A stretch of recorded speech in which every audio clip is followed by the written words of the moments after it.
Hello everyone, कैसे हो आप सब। एक बार पुनः स्वागत है आप सभी का हमारे अपने YouTube channel Shiv coaching classes पर। आज की इस वीडियो में हम देखेंगे क्लास 12 बायोलॉजी एनसीईआरटी चैप्टर 2 हमारा चल रहा है। चैप्टर 2 हमारा है मानव जनन यानी कि ह्यूमन रिप्रोडक्शन। देखिए चैप्टर 2 में हमने इसके पहले कई सारी वीडियो आपको प्रोवाइड करा दी है। अभी तक आप यदि नहीं देखे हैं तो आप प्लेलिस्ट में जाकर के देख सकते हैं, वहां क्रमशः आपको वीडियो मिल जाएगी।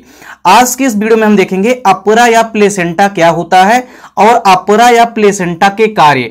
देखिए आपके एनुअल एग्जाम के लिए ये क्वेश्चन काफी इंपॉर्टेंट है और ना केवल एनुअल एग्जाम बल्कि आपके हाफ ईयरली एग्जाम के लिए भी काफी इंपॉर्टेंट है। और इसके अलावा त्रैमासिक एग्जाम में भी कई बार आपके एग्जाम में ये क्वेश्चन पूछा जाता है। तो कुल मिलाकर के अपुरा या प्लेसेंटा एक ऐसा क्वेश्चन है जिसमें से क्वेश्चन अक्सर आपके एग्जाम में पूछे जाते हैं और क्वेश्चन आपसे ऐसा ही पूछा जाएगा कि अपुरा या प्लेसेंटा क्या होता है, अपुरा या प्लेसेंटा के कार्यों को लिखिए। तो चलिए सीधे वीडियो को स्टार्ट करते हैं। सबसे पहले तो देखिए अपुरा या प्लेसेंटा एक्चुअल में है क्या। तो देखिए अपुरा या प्लेसेंटा एक ऐसी रचना होती है या एक ऐसी संरचना होती है किसी भी फीमेल के अंदर जिसके द्वारा जो भ्रूण होता है एवं जो मादा है उनके बीच रुधिर के माध्यम से आपस में पदार्थों का विनिमय होता है। ऐसी रचना को ही हम अपुरा या प्लेसेंटा कहते हैं। तो देखिए जाहिर सी बात है, यहां पे क्या कहा गया है कि एक ऐसी रचना जिसके द्वारा भ्रूण एवं मादा के रुधिर में पदार्थों का विनिमय होता है उसे हम अपुरा या प्लेसेंटा कहते हैं। अब देखिए कोई भी फीमेल यदि है तो उसके अंदर जो यूट्रस या गर्भाशय होता है, क्योंकि निषेचन के बाद जो जाइगोट बनता है, जाइगोट फिर गर्भाशय में आकर के ही भ्रूण का निर्माण करता है। अर्थात वहां पे गर्भाशय में आने के पश्चात ही वो क्या करता है, एक परिपक्व भ्रूण का निर्माण होता है। कहां होता है? गर्भाशय में होता है। तो कुल मिलाकर के आप पाएंगे कि मादा को जो भ्रूण होता है, भ्रूण को मादा से जोड़ करके एक रचना रखती है जिसको हम कहते हैं अपुरा या प्लेसेंटा। आप इस संरचना में देख पा रहे हैं, यहां पे हमारे पास एक संरचना है। इसमें आप पाएंगे कि ये अपुरा या प्लेसेंटा जो होता है, बेसिकली आप पाएंगे कि ये जो यूट्रस की संरचना है, आप गर्भाशय की संरचना देखे होंगे। इसके बाद हम यहाँ पे पूरा का पूरा टॉपिक भी आपको कवर कराने वाले हैं। पूरा का पूरा जैसे ही हम आपको यहाँ पे फीमेल रिप्रोडक्टिव वाला पार्ट कराएंगे, वहां पे हम पूरे पार्टों को एक एक करके क्रमशः आपको वहां पे एक्सप्लेन करेंगे। तो यहाँ पे आप देखिए कि ये जो यूट्रस या गर्भाशय होता है, गर्भाशय के अंदर मान लीजिए यहाँ पे कोई ये एम्ब्रियो या भ्रूण डेवलप हो रहा है। तो ये जो विकसित हो रहा होता है भ्रूण, इस भ्रूण को पोषण देने का काम कौन करता है? अपुरा कोशिका करती है। यानी आप मुख्य रूप से ये कह सकते हैं कि ये मान लीजिए ये क्या है? गर्भाशय है। अब गर्भाशय के अंदर है भ्रूण, तो गर्भाशय के द्वारा जो भ्रूण होता है किसके माध्यम से जुड़ा होता है? ये अपुरा या प्लेसेंटा के माध्यम से जुड़ा होता है। और आपस में जो मादा होती है, मादा और इस भ्रूण, इन दोनों के बीच अपुरा कोशिकाओं में जो रक्त कणिकाएं होती है अर्थात जो ब्लड होता है, उनके माध्यम से ही पदार्थों का क्या होगा? विनिमय होगा।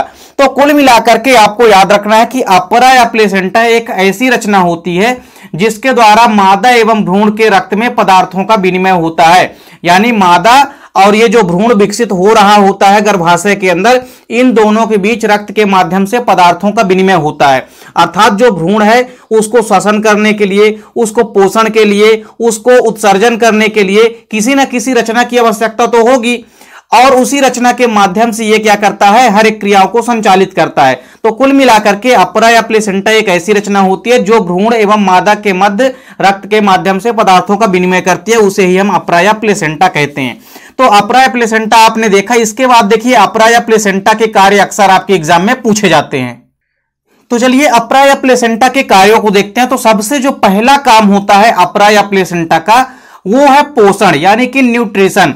तो न्यूट्रिशन में आप देखेंगे कि जो पोषण होता है, पोषण में आप पाएंगे कि जो अपुरा होता है ये मादा से पोषक पदार्थों को विकसित होते हुए भ्रूण को पहुंचाता है। यानी आप पाएंगे कि गर्भाशय के अंदर जो विकसित हो रहा होता है भ्रूण, उसको पोषण कहां से प्राप्त होता है? अपुरा या प्लेसेंटा के माध्यम से ही प्राप्त होता है।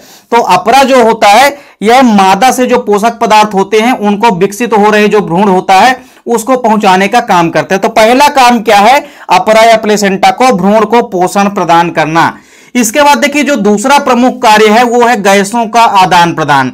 तो गैसों का आदान प्रदान यानी आप पाएंगे कि अपुरा के माध्यम से ही जो माता या मादा होती है एवं भ्रूण के मध्य गैसों का आदान प्रदान होता है। अब चूंकि गैसों का आदान प्रदान कैसे हो गया? जैसे मान लीजिए CO2 ही बाहर निकल रही है किसी भी भ्रूण से, तो किसके माध्यम से बाहर निकलेगी? अपुरा या प्लेसेंटा के माध्यम से ही बाहर निकलेगी।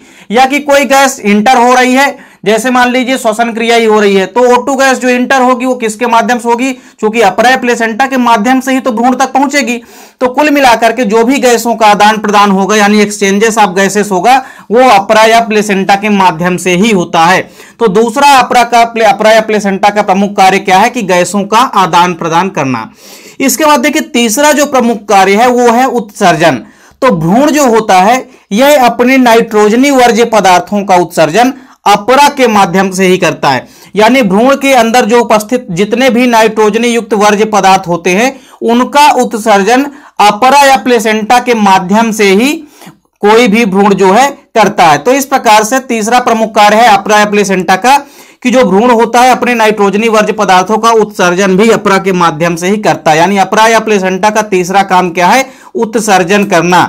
फिर देखिए चौथा यहां पे प्रमुख कार्य क्या है कि संग्रहण एवं पाचन। तो अपरा जो होता है यह मुख्य रूप से वसा, इसके अलावा ग्लाइकोजन तथा आदि कई सारे पदार्थों का संग्रहण एवं पाचन करने का काम करता है। मुख्य रूप से अपरा जो होता है यह वसा एवं ग्लाइकोजन का संग्रहण करता है, जो कि विघटित होकर अपरा के भ्रूणीय भाग के द्वारा अवशोषित कर लिया जाता है। क्योंकि आपको पता है कि जो ग्लाइकोजन होता है वो ग्लूकोज का एक बड़ा अणु होता है और यह जरूरत पड़ने पर ग्लूकोज में पुनः टूटता है और एनर्जी प्रोड्यूस करता है। तो इस प्रकार से अपरा जो होता है यह मुख्य रूप से वसा एवं ग्लाइकोजन का संग्रहण करता है और विघटित होकर के अपरा जो होता है यह भ्रूणीय भाग के द्वारा अवशोषित कर लिया जाता है। तो अपरा का जो भ्रूणीय भाग होता है उसके द्वारा अवशोषित कर लिया जाता है किसको, इस ग्लाइकोजन से जो ग्लूकोज टूटता है उसको। तो कुल मिलाकर के यहां पे आपको अपरा या प्लेसेंटा के 4 प्रमुख कार्यों को याद रखना है। पहला प्रमुख कार्य है पोषण यानी कि न्यूट्रिशन करना, दूसरा है गैसों का आदान प्रदान करना, तीसरा है एक्सक्रीजन या उत्सर्जन और चौथा है संग्रहण एवं पाचन। तो इस प्रकार से यहां पे चारों कार्यों को आपको अपरा या प्लेसेंटा के याद कर लेना है, क्योंकि अक्सर आपके एग्जाम में यह क्वेश्चन पूछा जाता है। उम्मीद करते हैं वीडियो पसंद आई होगी। वीडियो अच्छी लगे तो लाइक और कमेंट जरूर किया करिए। साथ ही साथ दोस्तों के बीच ज्यादा से ज्यादा वीडियो को शेयर कीजिए। चैनल पे यदि नए हैं तो चैनल को सब्सक्राइब अवश्य कर लें। मिलते हैं नेक्स्ट वीडियो में, तब तक के लिए जय हिंद, वंदे मातरम।